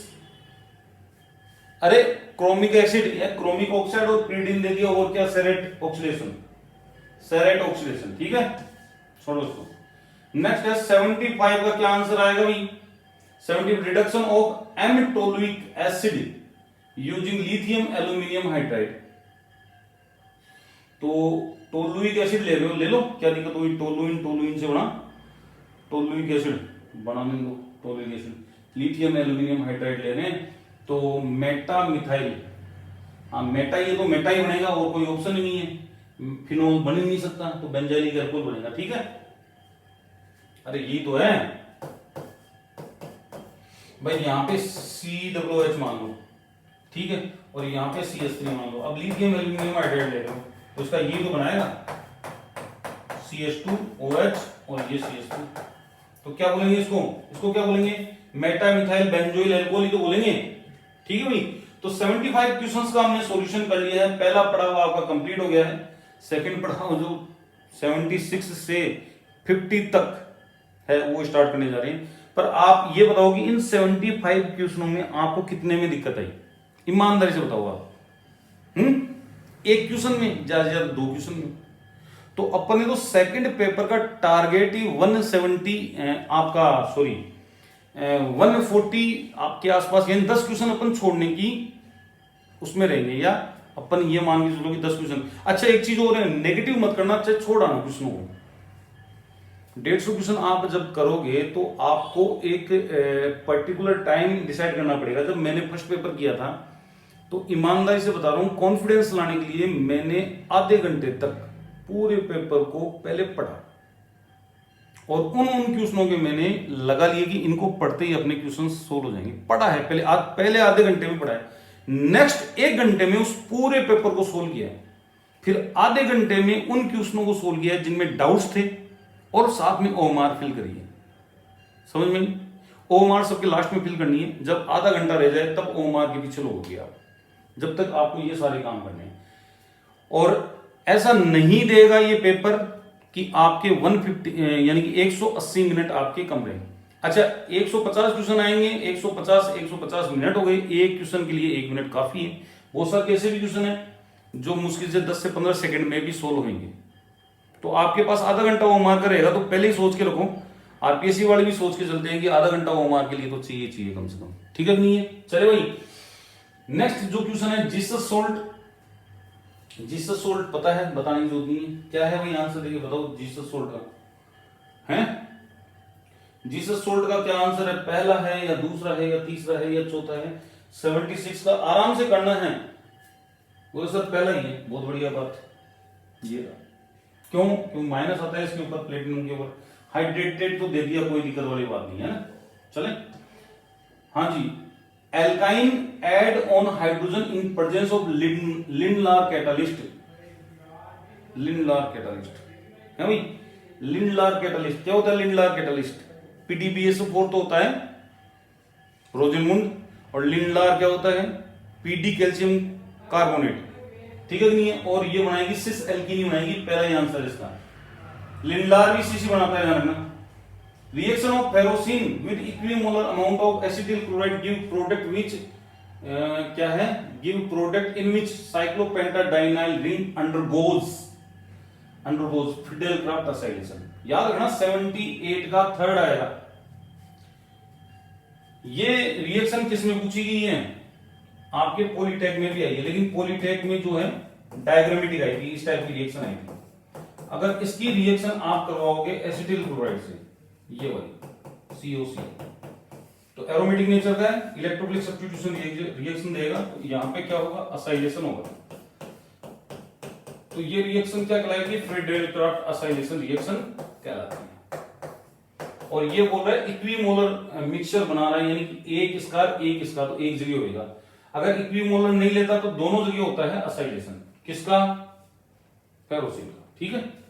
चले भाई, नेक्स्ट है 79 क्वेश्चन जो होगा उसका आंसर बताना है आपको। ये बोल रहा है कि विच of the following is organometallic compound. तो आपको मैंने ऑर्गेनोमेटेलिक कंपाउंड की डेफिनेशन बताई थी, मैंने आपको ये भी कहा था जरूरी नहीं है कि हर मेटल कार्बन से जुड़ा हुआ ऑर्गेनोमेटेलिक होगा। तो पहली चीज तो आपको दिख रहा होगा ऑर्गेनोमेटेलिक अपना जीसस सोल्ट, यही था। क्या दिक्कत हो गई? जीसस सोल्ट याद आ गया? हो गया आंसर? दिमाग क्यों लगा रहे हो? ये बोल रहा है अल्फा डी ग्लूकोज और beta D glucose are. Alpha D glucose beta D glucose क्या होते हैं? एनोमर होते हैं। जबकि मेनोज और D glucose, D mannose, D glucose और डी गैलेक्टोज ये क्या होते हैं? एपीमर होते हैं। क्या होते हैं? एपीमर, ठीक है भाई। और ग्लूकोज और फ्रक्टोज जो होते हैं फंक्शनल ग्रुप आइसोमर होते हैं। क्या होते हैं? फंक्शनल ग्रुप आइसोमर, ठीक है भाई। तो इसका आंसर क्या जाएगा? एनोमर। बार्टोन रिएक्शन बहुत बढ़िया क्वेश्चन है। Barton reaction involve in photolysis of, ठीक है। तो बार्टोन रिएक्शन में क्या होता है? Long chain alkyl nitrides ONO, gamma hydrogen transfer. याद आया कुछ? ये वाली गामा हाइड्रोजन ट्रांसफर करवाना होता है अपन को, भूल गए? ठीक है, तो इसका फोर्थ आंसर चले, CHO में कन्वर्ट होता है फिर वही ग्रुप। ओहो, NBS आ गया, NBS फ्री रेडिकल आती है NBS में, तो दिमाग ही मत लगाना। NBS का कहीं भी नाम आ जाए ब्रोमिनेशन में तो आप क्या बोलोगे, फ्री रेडिकल ब्रोमिनेशन है, तो free radical is the correct answer 82 का। बहुत बढ़िया बात। ये लो भाई, तो हाइब्रिडाइजेशन पहले वाले का sp3 है, दूसरे वाले का dsp2 है, तीसरे वाले का d2sp3 है। चेक कर लो, करवाया हुआ है सारा का सारा डिटेल्स। पायरोल ऑन हाफमान एग्जिस्टिव मिथाइलेशन, तो पायरोल हाफमान एग्जिस्टिव मिथाइलेशन पे क्या होगा, तो देखो इधर पायरोल में सबसे पहले तो हम इसका रिडक्शन करवाते हैं, कंप्लीट रिडक्शन से ये बनता है हाफमान एग्जिस्टिव मिथाइलेशन से। फिर अपन क्या देते हैं, CH3I देते हैं एक्सेस में, और ये मिथाइल आयोडाइड बनेगा, ये बन गया मिथाइल। फिर एक और मिथाइल लगेगा, पॉजिटिव चार्ज आएगा, फिर अपन Ag2O देंगे मोइस्ट, ठीक है नहीं, आयोडाइड रिप्लेस हो जाएगा OH माइनस से। OH माइनस डिमांड करता है इस बॉन्ड को तोड़ेगा, यहां पे डबल बॉन्ड लाएगा, इस बॉन्ड को तोड़ेगा, यहां पे डबल बॉन्ड लाएगा, तो 1,3-ब्यूटाडाइन बनेगी। Second is the correct answer. ठीक है, चलो बढ़िया बात है। नेक्स्ट क्वेश्चन चेक करो, विच of the following, which one is the non radiative transfer internal conversion. क्या है भाई, इंटरनल कन्वर्जन कैसी है, नॉन रेडिएटिव है, आप ये बोल सकते हो हीट लॉस प्रोसेस है, वो है photochemistry. Which of the following Oppenauer oxidation, aluminium isopropoxide, Oppenauer oxidation, ये भी किसके लिए दिया गया था, 2 डिग्री अल्कोहल के लिए दिया गया था, किसमें कन्वर्ट करने के लिए, कीटोन में। और इसका रिवर्स जो है वो मिरविन पोंड्रोफ वर्ली रिडक्शन है, सेम रिएजेंट काम में लेते हैं, समझ में। लेकिन ऑक्सीडेशन में इसके साथ अपन क्या लेते हैं, इसके साथ अल्कोहल लेते हैं, जबकि रिडक्शन में क्या लेते हैं अपन, नहीं, ऑक्सीडेशन में अपन इसके साथ क्या लेते हैं, हाँ कीटोन लेते हैं काम में, क्या लेते हैं, कीटोन। और जबकि रिडक्शन में इसके साथ में क्या लेंगे, अल्कोहल काम में लेंगे 2 डिग्री। ठीक है भाई, ओपन ऑक्सीडेशन समझ में आया। ये क्या आ गया, cis hydroxylation, a reagent is used for cis hydroxylation.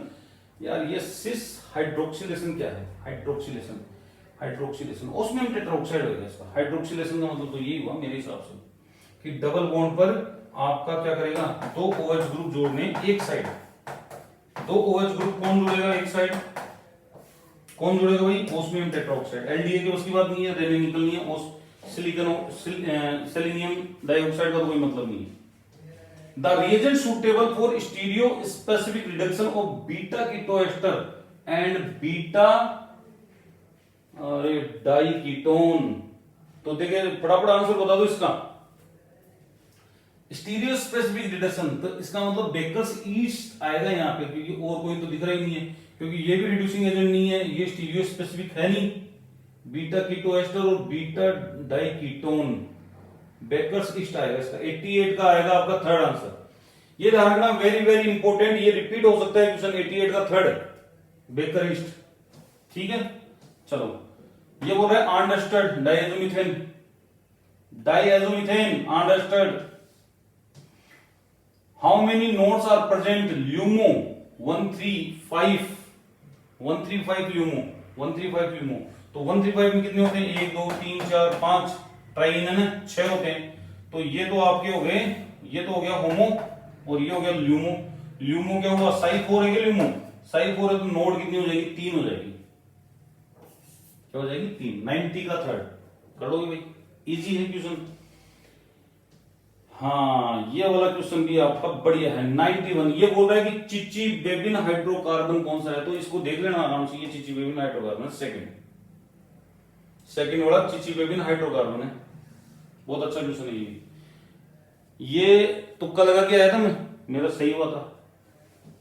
मैं क्योंकि इनमें से इनके बारे में तो पढ़ा हुआ ही था, बाइक को बोल नहीं सकते, इसको भी नहीं बोल सकते, इसको भी नहीं बोल सकते, पढ़ाई नहीं है, तो यही होगा आंसर, लगाओ टिक करवाना।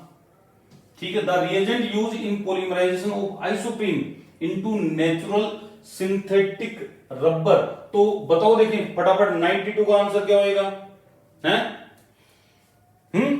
जिगलर नाटा, क्या दिक्कत होगी, Ziegler Natta. Which metal is present in chlorophyll Mg? The process of conversion of atmospheric nitrogen into ammonium ion known as, ammonium ion में कन्वर्ट करने की प्रोसेस क्या कहलाएगी आपकी, नाइट्रोजन फिक्सेशन की कहलाती होगी। चेक करो देखिए 94 का क्या आएगा, नाइट्रोजन फिक्सेशन। इसका इक्वेशन उसमें भी था पहले वाले पेपर में भी। Which of the following used as phase transfer catalyst, कौन, crown ether, supramolecular molecule crown ether phase transfer catalyst. ZnHgHCl दे दिया, इसका मतलब ये कीटोन होगा यहां पे, क्योंकि दोनों तरफ R ग्रुप है। CO ग्रुप को CH2 में कौन कन्वर्ट करता है, क्लीवेंसन रिडक्शन। चले भाई, the active species of Tollens, तो अमोनियम अमोनाइज्ड सिल्वर नाइट्रेट सॉल्यूशन क्या कहलाता है, अमोनाइज्ड सिल्वर नाइट्रेट सॉल्यूशन क्या कहलाएगा बेटा, टोलन रिएजेंट कहलाएगा। और एक्टिव स्पीसीज ये होती है जो कॉम्प्लेक्स बनाता है ना, अमोनाइज्ड सिल्वर नाइट्रेट सॉल्यूशन, ये एक्टिव स्पीसीज है आपकी सिल्वर का कॉम्प्लेक्स। डी ग्लूकोज से डी मेनोज क्या कहलाएगा, एपीमराइजेशन।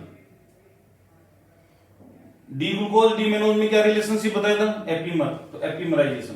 बेंजीन में रिएक्ट विद ZnNaOH, यानी कि आपको रिड्यूस करवाना है किसको, नाइट्रोबेंजीन को।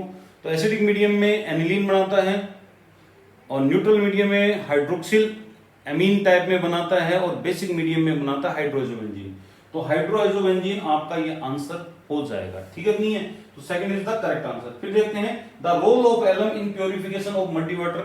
तो एलम किस लिए काम में लिया जाता है, कोगुलेशन के लिए। अपन फिटकरी लगाते हैं तो भी कोगुलेशन के लिए काम में लेते हैं, तो यहाँ पे कोगुलेंट की तरह काम करेगा, ठीक है नहीं है। Both myoglobin and haemoglobin are, तो ये चीज ध्यान रखना, आरपीएस के हिसाब से चलना है, इसका आंसर पैरामैग्नेटिक आएगा। अब यहाँ पे ऑक्सी डीऑक्सी ये दिमाग मत लगाना, आप पैरामैग्नेटिक याद होना चाहिए। मायोग्लोबिन और haemoglobin both are paramagnetic in nature, ठीक है। Which is the following is not present in RNA, तो डीएनए में ATGC होता है और T की जगह वहां पे यूरेसिल आ जाता है, तो थायमीन आपका आंसर होगा, थायमीन आरएनए में नहीं होता है, ठीक है नहीं है। चले, हाँ यही है आंसर इसका, बहुत बढ़िया बात। The structure of ICl of 4- या ICl ऑफ 4 और ये माइनस लगा रखा है, 7 4 11 11 1 12 हाइब्रिडाइजेशन sp3d2, और D2 जब होगा तो ये हो जाएगा स्ट्रक्चर, 4 ही तो है सराउंडिंग, तो ये हो जाएगी स्ट्रक्चर इसकी स्क्वायर पिरामिडल, स्क्वायर प्लेनर, ठीक है नहीं, ऐसी तो स्ट्रक्चर होगी इसकी। एक लोन पेयर तो पहले से प्रेजेंट होगा और एक लोन पेयर नेगेटिव चार्ज के रूप में होगा।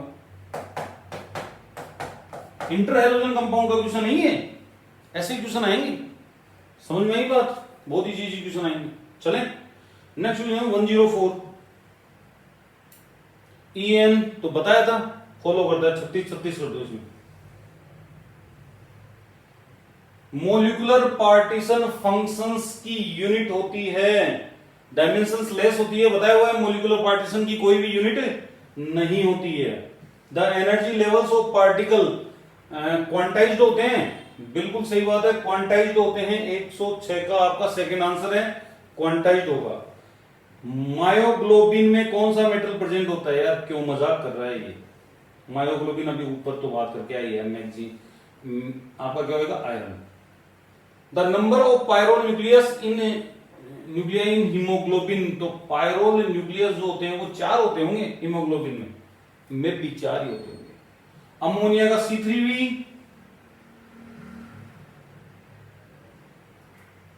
Which pair of molecule and point group is correct, इसमें D3H होगा, इसमें C2V होगा, इसमें C2V होगा, इसमें कौन सा होगा, इसमें भी C2V होगा, तो आपका C2V मैच है। ऐसे भी क्वेश्चन देने लायक होते हैं यार, हटाओ रे यार इसमें। Point group of methane tetrahedral, अब ऑक्टाहेड्रल का पूछ लेगा।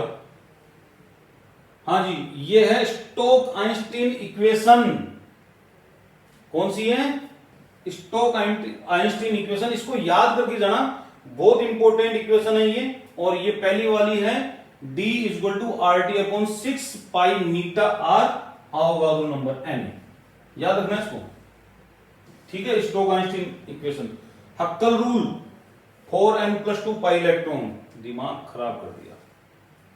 वन, जब आरपीएससी के पास क्वेश्चन नहीं होते ना देने के लिए तो ऐसे ही क्वेश्चन डालती है वो, जिनका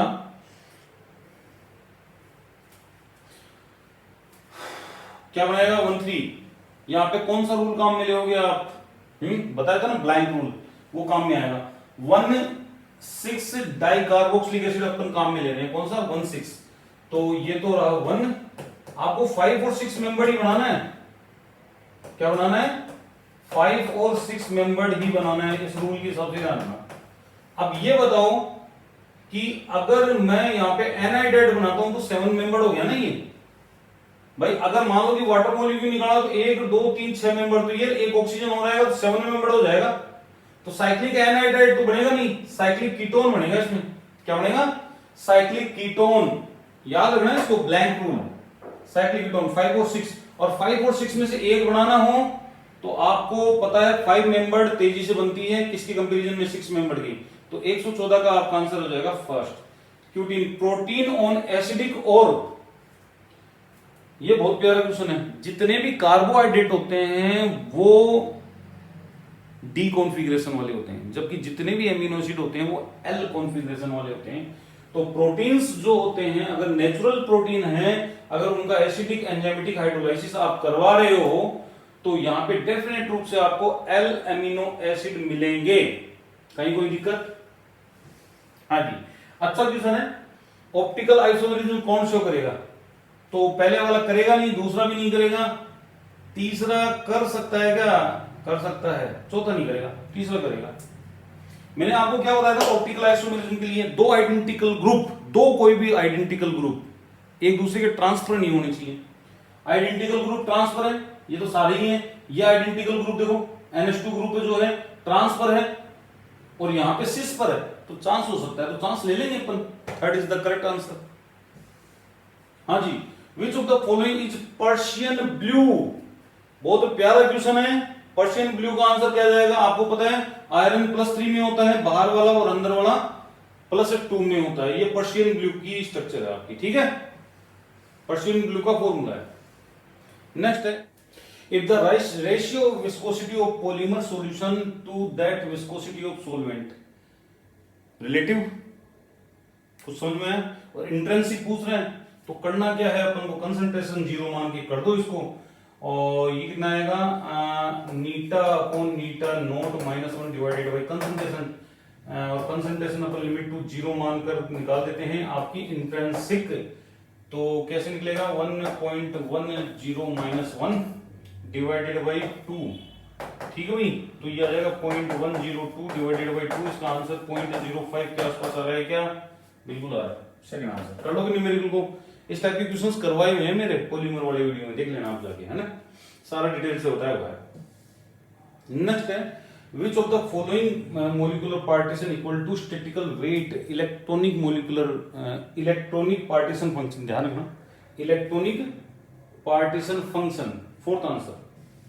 assuming degeneracy to be unity, तो ये माइनस में जाके फिर वो होता है, कट जाएगा तो 1 बचेगा यहाँ पे, तो इसका एक्सपोनेंशियल -1 आना चाहिए, ठीक है नहीं है। Second will be correct answer. How many different way can 6 distinguished particle molecule be placed? तो यहाँ पे कौन सा वाला फॉर्मूला लेते हैं? n का फैक्टोरियल पाई ni का फैक्टोरियल, याद है कुछ? ये तो लेते हैं अपन काम में, ni मान लो कि फैक्टोरियल यूज होती है, ठीक है। यहाँ पे पाई किसके लिए लगाते हैं अपन? मल्टीप्लाई के लिए लगाते हैं। तो कितने हैं 6 डिवाइडेड बाई, हाँ जी, 3 का फैक्टोरियल इंटू 2 का फैक्टोरियल इंटू 1 का फैक्टोरियल, 1 का फैक्टोरियल, ऐसे ही करते हैं अपन, ठीक है नहीं है? तो इसका हटाओ 3 2 6 6 5 30 30 60 आएगा इसका आंसर। चेक कर लेना एक बार, क्या आएगा 60। कर लोगे भाई इस क्वेश्चन को, बिल्कुल इजी क्वेश्चन है। नेक्स्ट है ऑपरेटर, ये जो है इस दो फंक्शनों के ऊपर काम करेगा। तो ये पूछ रहा है कि कौन सा स्टेटमेंट करेक्ट है? आइगन फंक्शन, तो ये सेकंड वाला आइगन फंक्शन नहीं होता, फर्स्ट होता है, चेक कर लो। क्योंकि ये जब एक्सपोनेंट इसका करेगा इंटीग्रेशन, देखो इधर ये डिफरेंशिएशन करेगा इसका एक्सपोनेंशियल a की पावर x, तो ये आ जाएगा a एक्सपोनेंशियल a की पावर x, ठीक है नहीं है? जबकि नीचे वाले का करेगा तो ये चेंज हो जाएगा sin ax, तो यहां पे क्या आ जाएगा cos ax, तो चेंज हो गया ना पूरा का पूरा, तो गड़बड़ हो जाएगा। तो इसका आंसर कौन सा जाएगा? थर्ड। चेक करो आराम से। नेक्स्ट देखो, ये तो बिल्कुल रटा रटाया क्वेश्चन है, 3/2 ए नोट। क्या पूछ रहा है ये पूछ रहा है expectational value of distance of a nuclear of electron from the nucleus. तो वो एक्चुअल में आती है, वो कितनी आती है? ए नोट अपन मान के चलते हैं, लेकिन ये जो होती है वो कितनी होती है? 3/2 हाइड्रोजन एटम के लिए, ठीक है, ग्राउंड स्टेट में। ये बोल रहा है, नेक्स्ट क्वेश्चन देखो, belong to same molecular symmetry as NH3। तो ये वाला NH3 में कौन सा होता है? C2V पॉइंट ग्रुप होता है। NH3 में कौन सा पॉइंट ग्रुप होता है? C2V होता है। तो जस्ट लाइक स्ट्रक्चर इसकी क्या हो जाएगी? क्लोरोफॉर्म की हो जाएगी। देखो चेक करो, C2V पॉइंट ग्रुप, ठीक है, कर लोगे ये क्वेश्चन भी बिल्कुल इजी है। नेक्स्ट क्वेश्चन देखो, when a substance was exposed to इतने मोल, तो इतने मोल लिए हैं, तो number of molecule reacted in given time 20 minute में बोल रहा है, 20 मिनट में इतने मॉलिक्यूल ये रिएक्ट करवा रहा है, ठीक है, हो गया। Divided by number of photon absorbed, कितने कर रहा है? बोले 6.02 इंटू 10⁶ पर सेकंड कर रहा है। तो 20 मिनट है सेम टाइम के लिए, तो 60 से मल्टीप्लाई करो। अब इसको सोल्व करो, देखो आपको दिख जाएगा।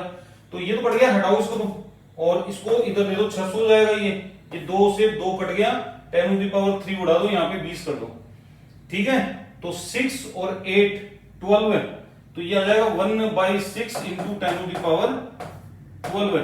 तो 10 इधर दे दो, और ये हो जाएगा 11 10⁻11, ये 1.6 के आसपास आएगा 10⁻11। चेक करो, देखिए आंसर क्या है, मिल गया आपको सेकंड आंसर।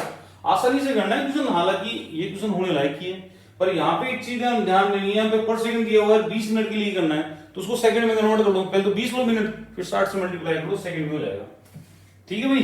नेक्स्ट है absorbed wavelength in atomic absorption appear as, dark line आती है एब्जॉर्ब होने पर, बैकग्राउंड ब्राइट होता है, याद रखना। हाँ, एटॉमिक एब्जॉर्प्शन स्पेक्ट्रोस्कोपी में सिखाया था मैंने ये सारी चीजें। अब ये बोल रहा है कि lines which appear in absorption और एमिशन, अगर जो एब्जॉर्प्शन एमिशन है उनमें लाइंस जो अपीयर हो रही है वो अगर सेम है, तो वेवलेंथ उनकी सेम होगी, ध्यान रखना, हैव सेम वेवलेंथ, ठीक है भाई, ठीक है। बैकग्राउंड बता दिया, ब्राइट होता है इसका, चमकीली, और कुछ नहीं है। Which of the following physical changes is measured by TGA। 129 का आंसर आपका क्या होना चाहिए? TG, मास लो उसको पता है ना, द्रव्यमान 6।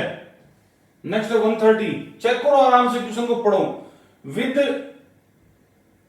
क्या है? With regards to thermal analysis a student made 2 statement, A और बी। अब सुनना, 2 स्टेटमेंट स्टूडेंट बना रहा है। पहला, the differential temperature is plotted against time to obtain, बिल्कुल सही बात है। जो डिफरेंशियल टेम्परेचर है वो प्लॉट किया जाएगा टाइम के अगेंस्ट, DTA कर्व में, बिल्कुल सही बात है। The differential temperature is plotted against temperature obtain thermogram, बिल्कुल सही बात है। यानी कि ये दोनों स्टेटमेंट ही करेक्ट है। 4th is the correct answer.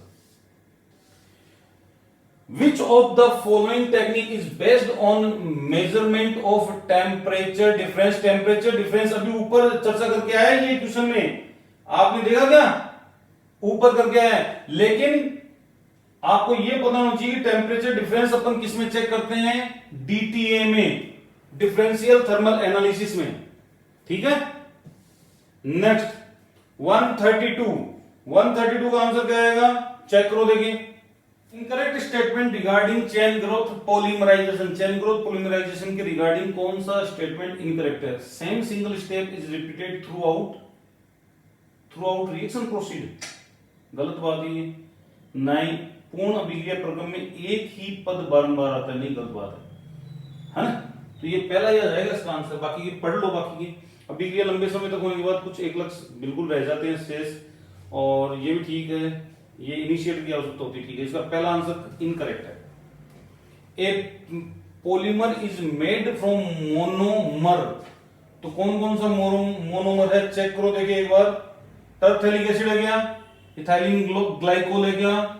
With the latter being in excess the polymer obtained would be, हाँ जी, वुड बी, ठीक है ठीक है ठीक है ठीक है, मोनोमर अपन को कैसे पता लगेगा? A polymer is made from monomer terephthalic acid and ethylene glycol with latter being excess. अच्छा, इथाइलिन ग्लाइकोल को एक्सेस में ले रहा है, तो एक्सेस में ले रहा है तो टर्मिनल एंड पर आपके OH ग्रुप आने चाहिए। ठीक है, OH ग्रुप, ये आ गया थर्ड आंसर। इसलिए क्या बोला है? The latter being excess. ठीक है भाई, यानी कि इस इथाइलिन ग्लाइकोल की कंसंट्रेशन ज्यादा है, तो इसका मतलब ये हो गया कि जो मान लो कि आपका जो टरथेलिक एसिड उसका COH ग्रुप है तो ज्यादा है, तो वो वाटर मॉलिक्यूल निकाल के उधर भी जुड़ जाएगा इथाइलिन ग्लाइकोल और टर्मिनल ग्रुप OH ग्रुप को रखेगा, इधर भी ऐसे हो जाएगा, तो दोनों तरफ आपके क्या आ जाएंगे? OH ग्रुप आ जाएंगे। 134 चेक करो, 134 का फटाफट आंसर बता दो आप, है भाई? एंड ग्रुप एनालिसिस के बारे में पूछ रहा है, performed by. And group analysis में हर स्पेक्ट्रोस्कोपी टाइट्रेशन काम में आती है, ध्यान रखना। ठीक है, ये NMR, IR, मास टाइट्रेशन सब आएगा इसमें। हाल पॉलीस्टाइरीन, पॉलीएक्रिलोनाइट्राइल PVC पिपेड आर नॉर्मली, ये पिपेड नॉर्मली आर सामान्य विधि से पॉलीस्टाइरीन पॉलीएक्रिलोनाइट्राइल पॉली बनाने में कौन सा रूप प्राप्त होता है? एटेक्टिक की बनती है, इनसे तो कोई मतलब ही नहीं है। क्या बनती है? एडिशनल पॉलीमर एटेक्टिक, ध्यान रखना। ठीक है, the catalyst for anionic polymerisation is not. तो एनायनिक पॉलीमराइजेशन का मतलब आपका एनायन के द्वारा स्टार्ट हो, तो एनायन के द्वारा स्टार्ट हो, एनायन के द्वारा स्टार्ट हो, तो एनायन कौन सा नहीं है? सोडियम लिक्विड अमोनिया में आ रहा है, एल्कली मेटल एल्काइल्स भी हैं, ग्रेनाइडेशन भी है, इसका फोर्थ आना चाहिए। 136 का क्या है आपका आंसर? चेक करो, आंसर फोर्थ है। ठीक है, बोरोन ट्राइफ्लोराइड और वाटर, ये एनायन थोड़ी है। टेट्रा कार्बोनिल निकल टेट्राहेड्रल, भाई टेट्राहेड्रल होता है sp3 hybridisation. Determine the point group SO4 octahedral, हद तो रखिए, ये क्वेश्चन देने लायक है। 139 what is the main result of adding surfactant into liquid? हाँ जी, फटाफट देखो क्या भाई? Liquid compose of two immiscible phases such as oil and water. अब ये क्या बोलेगा? Reduction in interfacial tension between two phases, बात तो सही है। इंक्रीजेज इंटरफेशियल, इंक्रीजेज तो होता नहीं है ना, रिडक्शन होगा इंटरफेशियल टेंशन का। ठीक है, catalysis of the reaction between two phases, no effect नहीं, इसका फर्स्ट आंसर करेक्ट है। ठीक है, नहीं है, ये प्रभाव ज्यादा देखा जाएगा जब भी दो इमिसिबल लिक्विड को आप मिलाओगे ना, तो इंटर जहां पे ये एक दूसरे के कांटेक्ट में आएगी, वहां का इंटरफेशियल टेंशन जो है वो कम हो जाएगा। ठीक है, नेक्स्ट है अमोंग द फॉलोइंग इलेक्ट्रोलाइट, ये इलेक्ट्रोलाइट दे रखे हैं और ये बोल रखा है कि जो नेगेटिवली चार्ज है एंटीमनी सल्फाइड, उसके लिए इफेक्टिव कोगुलेंट एजेंट कौन होगा?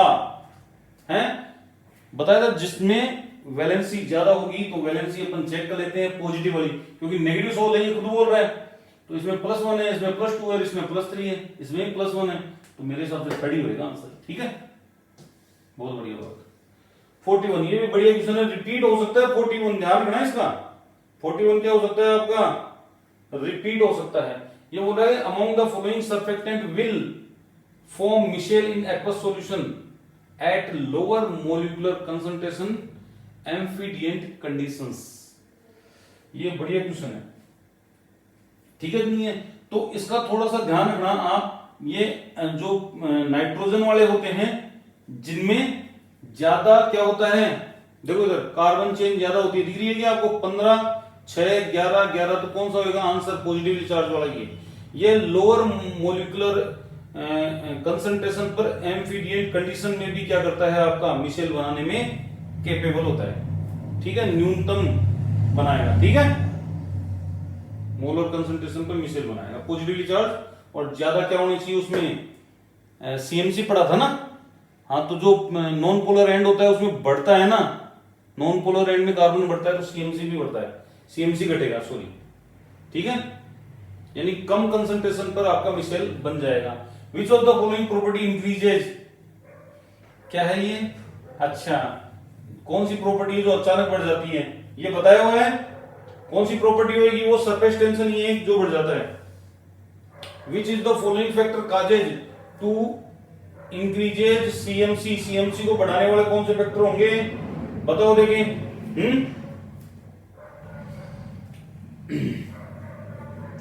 ये कम करता है और ये बढ़ाने की बात कर रहा है। जल विरोधी पूंछ में, यानी कि वही sorry and increases in number of carbon atom in hydrophobic, अभी बताया था मैंने, हाइड्रोफोबिक में कार्बन की संख्या बढ़ेगी तो सीएमसी कम होती है, ठीक है नहीं है, ठीक है। Addition of electrolyte to ionic surface, ये भी सीएमसी को कम करता है, ठीक है। Existence of polar organic compound, ये भी सीएमसी को क्या करता है, डिक्रीज करता है। Hydrophilic group placed in surfactant molecule centre, ये बढ़ाएगा। ये इंपॉर्टेंट है भाई, ये क्वेश्चन रिपीट हो सकता है, अगली बार नहीं तो इसको हटा के ऑल ऑफ दीज करेगा और डिक्रीजेस कर देगा, समझ में आई। तो 143 का क्या आएगा, फोर्थ। मोलिकुलर वेट, ये आपको बताया था मैंने, डिग्री ऑफ पॉलीमराइजेशन बताया था ना, अरे नहीं बताया क्या। पॉलीमर आपके क्या किसका ये पूछ रहे हैं, पॉलीमर का मोलिकुलर वेट पूछ रहे हैं। तो ये रेशियो होता है पॉलीमर डिवाइडेड बाई मोनोमर का। तो आप देखो पॉलीमर का पूछ रहा है, क्या है यार, पॉलीमर का पूछ रहा है, तो ये तो 10,000 तो दिया हुआ है आपको डिग्री ऑफ पॉलीमराइजेशन को, और पॉलीमर का पूछ रहा है, और इस पॉलीमर जो मोनोमर है प्रोपीन, इसका मोलिकुलर वेट चेक कर लेते हैं अभी। तो 12 5 32 36 36 प्लस 6 42 हो गया क्या, 42 क्रॉस मल्टीप्लाई करो, 42 4,20,000 के आसपास आ रहा है ना। तो 4.2 into 10⁵ is the correct answer. कर लोगे, इजी क्वेश्चन था, आराम से कर सकते हो, कोई बड़ी बात नहीं है। 45 करे स्टर्लिंग अप्रोक्सीमेशन बताया हुआ है, ये आंसर होगा इसका सेकंड स्टर्लिंग अप्रोक्सीमेशन, ठीक है, कर लोगे। Term symbol for sodium, sodium कहां होता है, एस में होता है, एक इलेक्ट्रॉन है, स्पिन मल्टीप्लिसिटी 2, एस में इस कारण से एस आएगा, और हाफ फील्ड कॉन्फ़िगरेशन हो गया, तो एल की वैल्यू 0 है ही, एस की वैल्यू 1/2 हो जाएगी, इसका second is the correct answer. Pick the planar molecule, तो ये वाला प्लानर मॉलिक्यूल है, D pi P pi bonding करके प्लैनरिटी हासिल करता है। स्ट्रॉन्गेस्ट कॉन्जुगेट बेस, ये आएगा, बहुत प्यारा क्वेश्चन है, और ध्यान रखना आरपीएससी में बहुत सारी ऐसी चीजें हैं जो रिपीट होती हैं, रिपीट होगी भी बता दूंगा मैं, क्वेश्चन आने लायक थोड़ी था। स्ट्रॉन्गेस्ट कॉन्जुगेट बेस H+ था, क्योंकि आप इसका कॉन्जुगेट एसिड बनाओगे ना तो H2 बनेगा, H2 इन सब के एसिड से क्या होगा, वीक होगा, तो जिसका कॉन्जुगेट एसिड वीक होता है उसका कॉन्जुगेट बेस स्ट्रॉन्ग होता है। ए इज द करेक्ट आंसर। हाँ जी, ये बोल रहा है कि नाइट्रोपेंटाएमीन क्रोमियम थर्ड में कौन सी आइसोमेरिज्म पाई जाएगी। पहली चीज नाइट्रो ग्रुप आ गया तो लिंकेज तो पाई जानी है, ठीक है, नहीं है कोई है नहीं बार बार, नहीं तो आयोनाइजेशन सोचते हैं अपन, linkage is the correct answer. अब ये देखो, ये क्वेश्चन वापिस आ गया, benzene diammonium sulphate on treating with ethanol and copper powder give biphenyl या डाइफिनाइल। अगर ये क्वेश्चन आ जाए तो डाइफिनाइल करके आना, वहां पे छोड़ के मत आ जाना इस क्वेश्चन को। जब आरपीएससी ने पेपर फर्स्ट में भी आंसर दे दिया, पेपर सेकंड में भी ये आंसर दिया है, तो अपने लिए भी सीखने की चीज बनती है कि हाँ बाइफिनाइल बनेगा, ठीक है। तो ये खत्म हो गया आपका पेपर, 150 के 150 क्वेश्चन समझा दिए हैं, ठीक है नहीं है। कल 2-3 पेपर और करवा दूंगा आपको, एक तो मैं करवा दूंगा पॉलिटेक 2016 का क्वेश्चन पेपर करवा दूंगा, एक मैं एसीएफ वाला करवा दूंगा, 2-3 पेपर और देख लेंगे, जो भी होएगा, जितने पेपर होंगे सारे पेपर आप करके जाओ, यानी प्रीवियस ईयर के क्वेश्चनों का निपटारा कर देंगे अपन 2 दिन में। आप प्रीवियस ईयर के ऊपर हो, और वैसे तो पढ़ ही चुकी हो, जितना कम हो, जितना पढ़े उतना कम है। हाँ ये जरूर है, स्टैटिकल थर्मोडायनेमिक्स को देख लेना, ठीक है, एडजॉर्प्शन को देख लेना, पॉलीमराइजेशन को देखना, प्रोसेस अच्छी है, नेचुरल प्रोडक्ट को देख लेना, क्योंकि जो टॉपिक नए जुड़े हैं उनको भी देखना है, ठीक है भाई। मिलता हूं आपसे नए वीडियो में, तब तक के लिए नमस्कार, जय हिंद, बाय बाय। लाइक जरूर कर देना।